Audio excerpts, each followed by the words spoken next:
The other piece to that too is when you're talking to young people about what education really looks like and what knowledge looks like, what just all that, like how the knowledge, skill, education, all these things, have that conversation with them, right?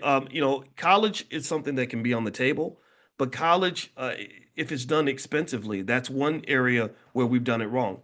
Millions and millions, black women have the highest level of education of any group of people in the country, but also the misstep there is that black women also have the highest student loan debt of any group in the country.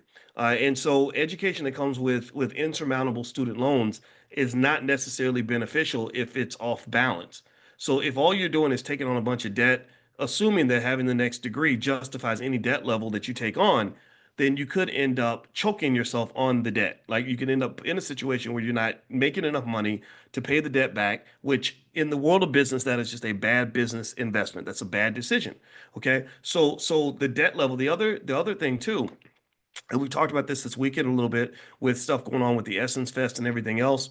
If you're too wired into corporate America, too wired into certain systems, too wired into government jobs or DEI related sorts of opportunities, well, then you're heavily dependent upon the goodwill of white folks for you to be able to pay your bills. So that means that if you are like the worst position in the world to be in my opinion, would be, say, a black person with an advanced degree who's got a really high paying DEI job and they're living paycheck to paycheck. And let's say they're single. The reason I say that's a highly risky position to be in is for the following. Number one, you're single, which means you don't have another stream of income. It's just you. So if you can't earn, then you're kind of done. You're kind of cooked, right? It's going to be difficult for you. Number two, if you're living paycheck to paycheck, that means you don't have any savings or investments or other streams of income to back you up. So that means if your job ever disappears, you're kind of cooked. Three, many of my friends that I know that have the advanced degrees don't understand that education isn't the school system isn't just about education. It's really an indoctrination process. It's indoctrinating you to have a specific set of skills that prepares you to do one thing. And in many cases, that one thing is to work for some corporation run by some members of the white community. That's what universities exist for. It's to train. That's what a lot of HBCUs came into existence for. As they said, we're capitalists.